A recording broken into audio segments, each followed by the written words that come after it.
یہ جو یمن میں اترنے والے دو بحری جہازوں پر حملہ ہوا، وہ ساری گاڑیاں اور اسلحہ تباہ کر دیا گیا۔ اس کی وجہ یہ ہے، اس میں تھوڑا سا حصہ شاید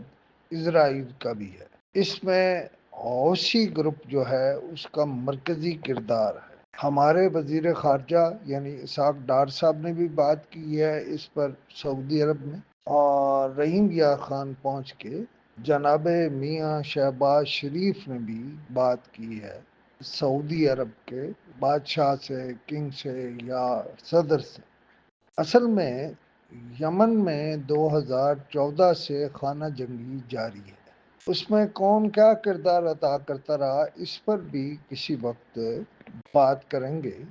لیکن سعودیہ نے یو اے ای کے ساتھ اپنے تمام دفاعی قسم کے معاہدے منسوخ کر دیے ہیں، اور یو اے ای سے کہا ہے کہ وہ 24 گھنٹے کے اندر اندر اپنی افواج یمن سے نکال لے۔ میری رائے میں مشرق وسطیٰ میں گریٹ گیم ہو رہی ہے، جس میں ایران، اسرائیل بھی اپنا کردار ادا کر رہے ہیں۔ یہ جو دو جنگی جہازوں کو نشانہ بنایا گیا ہے، یہ فجیرہ سے گئے تھے، یعنی دبئی یا اس کو کہیں فجیرہ سے گئے تھے۔ بہت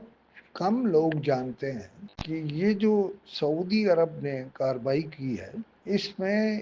جو عرب اتحاد ہے اس کی طرف سے جنرل راحیل شریف ان افواج کے سربراہ ہیں، اور بھی بہت ساری باتیں ہیں جن پر باتیں کرنا ہے، لیکن میرا خیال ہے اسے فی الحال بہت پھیلانا نہیں چاہیے۔ صرف اتنا آپ سے کہہ دوں کہ دیکھیے، اس میں ایران بھی کسی طرح شراکت دار ہے، اس میں اسرائیل بھی کسی طرح شراکت دار ہے، اس میں شاید کسی جگہ امریکہ بھی موجود ہے، اس میں دنیا کی اور کئی طاقتیں بھی ہیں، اور جو اسے ہنسی مذاق میں لے رہے ہیں انہیں جلد معلوم ہو جائے گا جب یہ جنگ پھیلے گی۔ پاکستان کوشش کر رہا ہے کہ اسے نہ پھیلائے، لیکن بالآخر میرے خیال ہے ایسا ہی ہوگا کہ یہ یمن سے شروع ہونے والی جنگ اور وہاں تباہ کی جانے والی چیزیں دراصل سمبالک ہیں، اور ایک ہنی ٹریپ ہے